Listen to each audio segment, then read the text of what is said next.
जय माता दी। प्रेम से बोलिए संतोषी माता की जय। आज शुक्रवार के दिन आप सुनिए संतोषी माता की व्रत कथा। एक बुढ़िया थी और उसके 7 बेटे थे। 6 बेटे कमाने वाले थे और एक बेटा निकम्मा था। बुढ़िया माँ 6 पुत्रों की रसोई बनाती, भोजन कराती और पीछे से जो कुछ बचता वह 7वें पुत्र को दे देती। परंतु वह बड़ा भोला भाला था, मन में कुछ विचार नहीं करता था। एक दिन वह अपनी बहू से बोला, देखो मेरी माता का मुझ पर कितना प्रेम है। वह बोली, क्यों नहीं, सबका झूठा बचा हुआ तुमको खिलाती है। वह बोला, ऐसा भी हो सकता है क्या? मैं जब तक आंखों से ना देखूं मान नहीं सकता। बहू ने हंसकर कहा, देख लोगे तब तो मानोगे। कुछ दिन बाद बड़ा त्योहार आया। घर में 7 प्रकार के भोजन और चूरमा के लड्डू बने। वह जांचने को सर के दर्द का बहाना कर पतला कपड़ा सिर पर ओढ़कर रसोई घर में सो गया और कपड़े में से सब देखता रहा। 6 भाई भोजन करने आए। उसने देखा माँ ने उनके लिए सुंदर सुंदर आसन बिछाए, 7 प्रकार की रसोई परोसी। वह आग्रह करके जिमाती रही। वह देखता रहा। 6 भाई भोजन कर उठे तब माँ ने उनकी झूठी थालियों में से लड्डुओं के टुकड़ों को उठाया और एक लड्डू बनाया। झूठन साफ करके बुढ़िया माँ ने पुकारा, उठ बेटा, 6 भाई भोजन कर गए, अब तू ही बेटा बाकी है, उठ और तू कब खाएगा। वह कहने लगा, माँ मुझे भोजन नहीं करना, मैं परदेश जा रहा हूँ। माता ने कहा, कल जाता तो आज ही जा। वह बोला, हाँ हाँ आज ही जा रहा हूँ। यह कहकर वह घर से निकल गया। चलते समय उसे बहू की याद आई। वह गौशाला में कंडे थाप रही थी। वह उसे जाकर बोला कि मेरे पास तो कुछ नहीं है, यह अंगूठी है, सो ले लो और अपनी कुछ निशानी मुझे दे दो। वह बोली कि मेरे पास क्या है, यह गोबर भरा हाथ है। यह कहकर उसकी पीठ में गोबर के हाथ की थाप मार दी और वह चल दिया। चलते चलते दूर देश में पहुंचा। वहां पर एक साहूकार की दुकान थी। वहां जाकर बोला, भाई मुझे नौकरी पर रख लो। साहूकार को नौकर की जरूरत थी। साहूकार उससे बोला, तू नौकरी पर रह जा। लड़के ने पूछा, तनख्वाह क्या रहेगी? साहूकार ने कहा, काम देखकर दाम मिलेंगे। साहूकार की नौकरी मिल गई। वह सवेरे 6 बजे से रात्रि 12 बजे तक नौकरी करने लगा।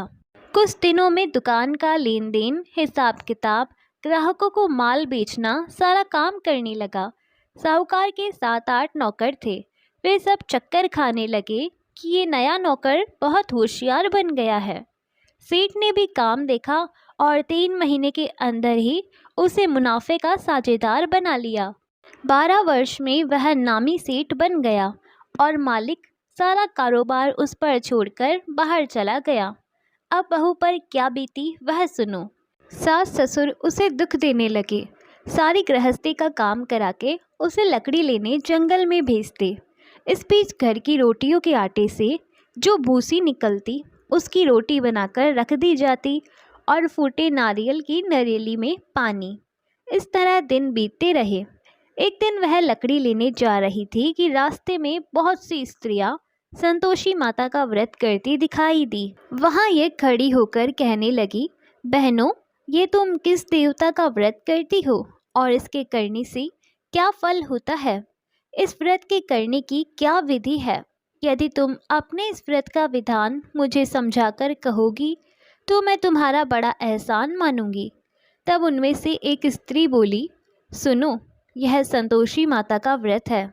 इसके करने से निर्धनता दरिद्रता का नाश होता है, लक्ष्मी आती है, मन की चिंताएं दूर होती है, घर में सुख होने से मन को प्रसन्नता और शांति मिलती है, निपुत्री को पुत्र मिलता है, प्रीतम बाहर गया तो शीघ्र आता है, कुंवारी कन्या को मनपसंद वर मिलता है, राजद्वार में बहुत दिनों से मुकदमा चलता हो तो वह भी खत्म होता है, कलह क्लेश की निवृत्ति हो, सुख शांति हो, घर में धन जमा हो, पैसा जायदाद का लाभ हो और भी मन में जो कुछ कामना हो वह सब इस संतोषी माता की कृपा से पूरी होती है। स्त्री कहने लगी, 1.25 आने का गुड़ चना लेना, इच्छा हो तो 5.25 आने का लेना, या 15 रुपये का भी सहूलियत के अनुसार ही लेना।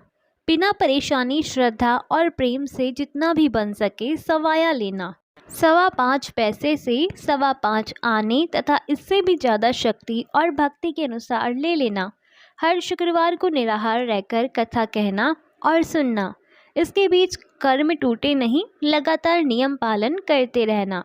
सुनने वाला कोई ना मिले तो घी का दीपक जलाकर उसके आगे जल के पात्र को रखकर कथा कहना, परंतु नियम ना टूटे। जब तक कार्य सिद्ध ना हो नियम पालन करना, और कार्य सिद्ध हो जाने पर व्रत का उद्यापन करना। 3 मास में माता फल पूरा करती है। यदि किसी के खोटे ग्रह हो तो भी माता 1 वर्ष में अवश्य कार्य सिद्ध करती है।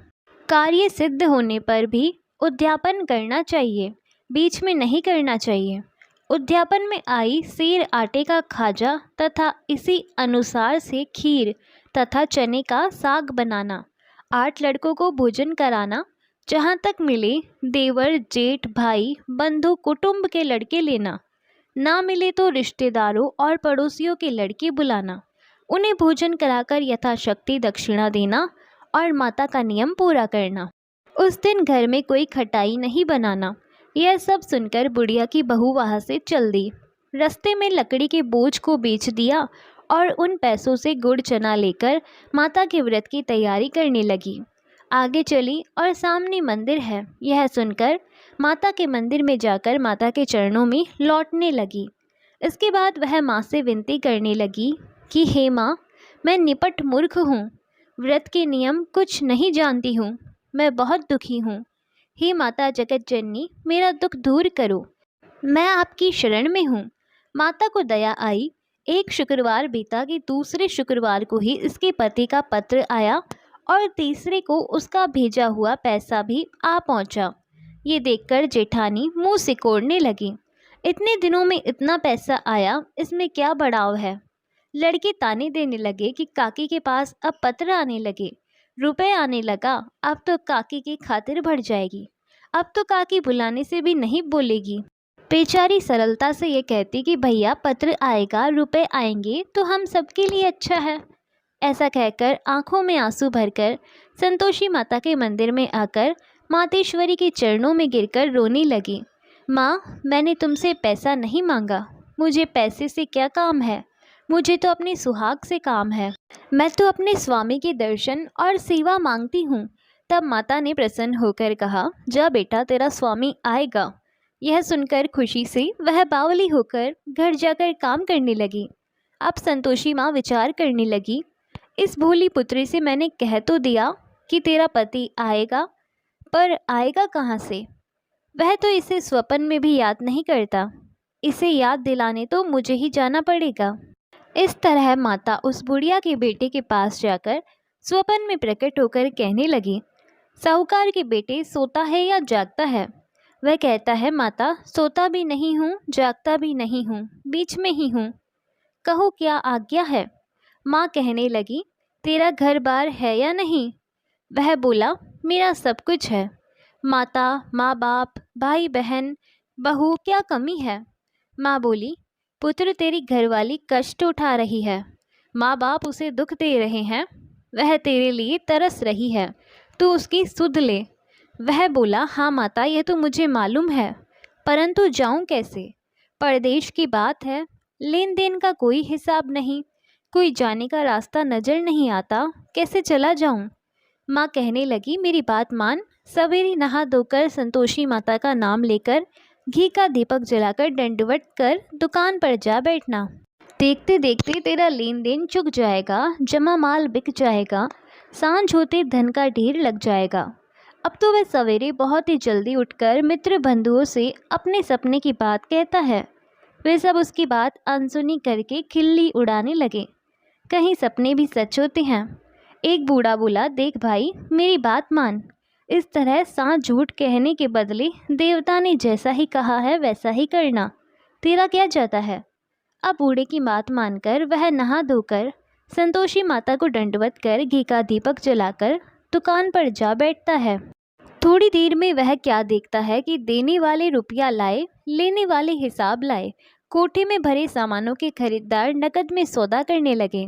शाम तक धन का ढेर लग गया। मन में माता का नाम लेकर प्रसन्न होकर घर जाने के वास्ते गहना कपड़ा सामान खरीदने लगा। यहाँ के काम से निपट घर को रवाना हुआ। उधर बहू बेचारी जंगल में लकड़ी लेने जाती है। लौटते वक्त माताजी के मंदिर पर विश्राम करती है। वह तो उसका रोज रुकने का स्थान ही था। धूल धूल उड़ती देखकर वह माता से पूछती है, हे माता, यह धूल कैसी उड़ रही है? माँ कहती है, हे पुत्री, तेरा पति आ रहा है। अब तू ऐसा कर, लकड़ियों के 3 बोझ बना ले। एक नदी के किनारे रख, दूसरा मेरे मंदिर पर और तीसरा अपने सर पर रख। तेरे पति को लकड़ी का गट्ठा देखकर मोह पैदा होगा। वह यहाँ रुकेगा, नाश्ता पानी खाकर माँ से मिलने जाएगा। तो लकड़ी का बोझ उठाकर जाना और बीच चौक में गट्ठा लाकर 3 आवाज़ें जोर से लगाना। लो सासू जी, लकड़ियों का गट्ठा लाई हूँ, भूसी की रोटी दो, नारियल के खोपड़े में पानी दो। आज कौन मेहमान आया है? माँ की यह बात सुनकर वह बहुत अच्छा माताजी कहकर प्रसन्न मन होकर लकड़ियों के 3 गट्ठे ले आई। एक नदी के तट पर एक माता के मंदिर पर रखा। इतने में ही वह मुसाफिर आ पहुंचा। सूखी लकड़ी देखकर उसकी इच्छा हुई कि अब यहीं निवास करे और भोजन बनाकर खा पीकर गांव जाए। इस प्रकार भोजन बनाकर विश्राम लेकर गांव को आया।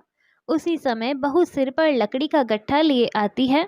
उसे आंगन में डालकर जोर से 3 आवाज़ देती है।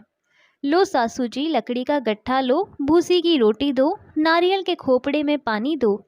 आज कौन आया है?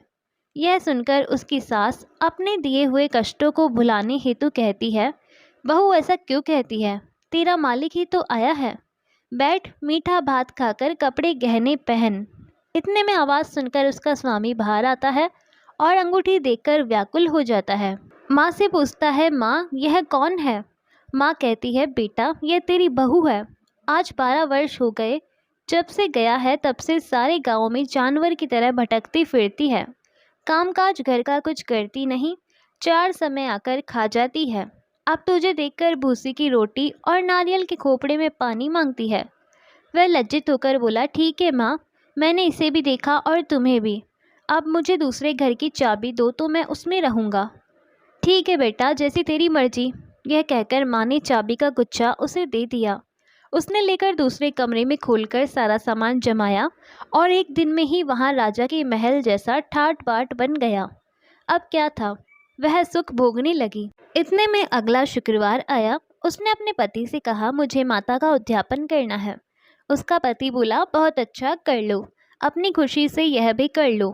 तुरंत ही वह उद्यापन की तैयारी करने लगी। जेठ के लड़के को भोजन के लिए कहने लगी। उसने मंजूर किया, परंतु पीछे जेठानी अपने बच्चों को सिखाती है, देखो भोजन के समय सब लोग खटाई मांगना, जिससे इसका उद्यापन पूरा ना हो। लड़के खाना खाने आए, खीर पेट भरकर खाई, परंतु बात याद आते ही कहने लगे, हमें कुछ खटाई खाने को दो, खीर खाना हमें भाता नहीं। यह देखकर अरुचि होती है। बहू कहने लगी, खटाई किसी को नहीं दी जाएगी, यह तो संतोषी माता का प्रसाद है। लड़के उठकर खड़े हुए और बोले, पैसे लाओ। भोली बहू कुछ जानती नहीं थी, सो उन्हें पैसे दे दिए। लड़के उसी समय उठकर इमली लेकर खाने लगे। ये देखकर बहू पर माता ने कोप किया। राजा के दूत उसके पति को पकड़कर ले गए और जेठ जेठानी मनमाने खोटे वचन कहने लगे। लूट लूट कर धन इकट्ठा कर लाया था, सो राजा के दूत उसे पकड़कर ले गए हैं। अब सब मालूम हो जाएगा जब जेल की रोटी खाएगा। बहू से वचन सहन नहीं हुआ। रोती रोती माता के मंदिर में गई और बोली, हे माता, तुमने यह क्या किया? हंसाकर क्यों रुलाती हो? माता बोली, पुत्री, तूने उद्यापन करके मेरा व्रत भंग किया। इतनी जल्दी सब बातें भुला दी। वह कहने लगी, माता, भूली तो नहीं हूँ, ना कुछ अपराध किया है। मुझे तो लड़कों ने भूल में डाल दिया। मैंने भूल से उन्हें पैसे दे दिए। मुझे क्षमा करो माँ। माँ बोली, ऐसी भी कहीं भूल होती है? वह बोली, माँ मुझे माफ़ कर दो, मैं फिर तुम्हारा उद्यापन करूँगी। माँ बोली, अब भूल मत करना। वह बोली, अब भूल नहीं होगी माता। अब बताओ वे कैसे आएंगे? माँ बोली, जा पुत्री, तेरा मालिक तुझे रास्ते में ही आता मिलेगा। वह निकली। रास्ते में पति आता मिला तो उसने पूछा, तुम कहाँ गए थे? वह कहने लगा, इतना धन जो कमाया है उसका टैक्स राजा ने मांगा था, वह भरने गया था। वह प्रसन्न होकर बोली, अच्छा हुआ, आप घर चलो। कुछ दिन बाद फिर शुक्रवार आया तो वह बोली, मुझे माता का उद्यापन करना है। पति ने कहा, कर लो। वह फिर जेठ के लड़कों से भोजन को कहने लगी तो जेठानी ने एक दो बातें सुनाई और लड़के सिखा दिए कि तुम पहले ही खटाई मांग लेना। लड़के कहने लगे कि हमें खीर खाना नहीं भाता, कुछ खटाई खाने को दो। तो बहू बोली, खटाई खाने को नहीं मिलेगी, खाना हो तो खाओ। यह कहकर ब्राह्मणों के लड़के लाकर भोजन कराने लगी। यथाशक्ति दक्षिणा की जगह एक एक फल उन्हें दिया। इससे संतोषी माता प्रसन्न हुई। माता की कृपा होते ही 9वें मास उसको चंद्रमा के समान सुंदर पुत्र प्राप्त हुआ। वह पुत्र को लेकर प्रतिदिन माता जी के मंदिर को जाने लगी। माँ ने सोचा कि रोज आती है, आज क्यों ना मैं ही इसके घर चलूं, इसका आसरा देखूं तो सही। यह विचार कर माता ने भयानक रूप बनाया। गुड़ और चने से सना मुख, ऊपर से सूंड के समान होठ, उस पर मक्खियाँ भिनभिना रही है। दहलीज में पैर रखते ही उसकी सास चिल्लाई, देखो कोई चुड़ैल डाकिनी चली आ रही है, लड़कों इसे भगाओ नहीं तो किसी को खा जाएगी। लड़के डरने लगे, चिल्लाकर खिड़की बंद करने लगे। बहू रोशनदान में से देख रही थी। प्रसन्नता से पगली होकर चिल्लाने लगी कि आज मेरी माता मेरे घर आई है। यह कहकर बच्चे को दूध पिलाने से हट जाती है। इतने में सास का क्रोध फूट पड़ा। वह बोली कि इसे देखकर कैसी उतावली हुई जो बच्चे को पटक दिया। इतने में माँ के प्रताप से जहाँ देखो वहाँ लड़के ही लड़के नजर आने लगे। बहू बोली, माँ जी, मैं जिनका व्रत करती हूँ यह वह संतोषी माता है। इतना कहकर झट से सारे घर के किवाड़ खोल दिए और सबने माता के चरण पकड़ लिए और विनती कर कहने लगे, हे माता, हम मूर्ख है, अज्ञानी है, तुम्हारे व्रत की विधि हम नहीं जानते हैं। तुम्हारा व्रत भंग करके हमने बहुत बड़ा अपराध किया है। हे माता, बहू को जैसा फल दिया वैसा सबको देना। जो भी एक कथा पढ़ेगा या सुनेगा उसकी सभी मनोरथ पूर्ण होंगे। प्रेम से बोलिए संतोषी माता की जय। आइए अब सुनते हैं संतोषी माता की आरती।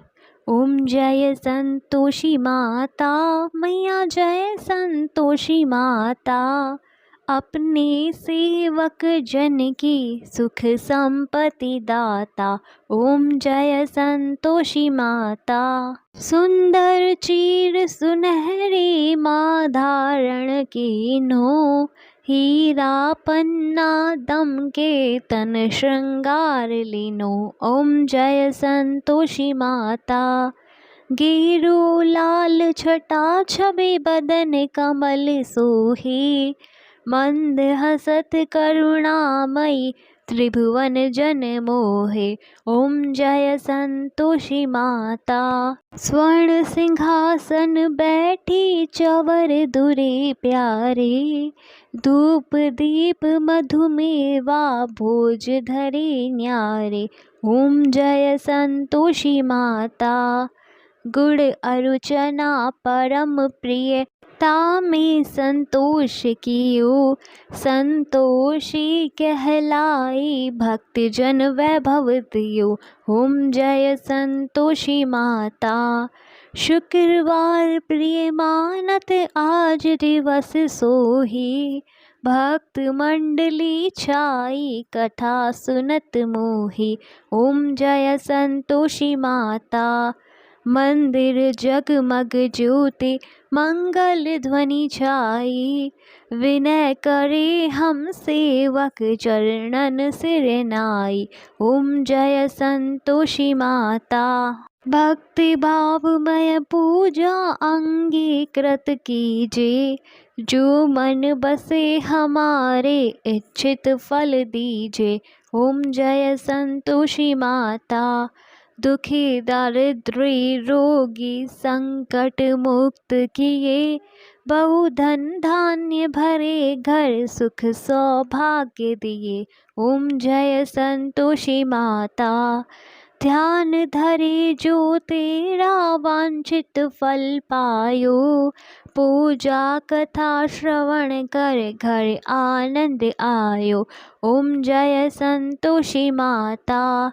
चरण कहे के लज्जा रखियो जगदम्बे, संकट तू ही निवारे दयामयी अम्बे। ओम जय संतोषी माता। संतोषी माता की आरती जो कोई जन गावे, रिद्धि सिद्धि सुख संपत्ति जी भर के पावे।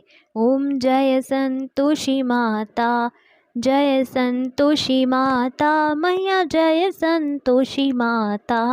प्रेम से बोलिए संतोषी माता की जय। आपको आज की कथा पसंद आए तो वीडियो को लाइक करके चैनल को सब्सक्राइब जरूर करिएगा और कमेंट में संतोषी माता की जय भी जरूर लिखिएगा। प्रेम से बोलिए संतोषी माता की जय।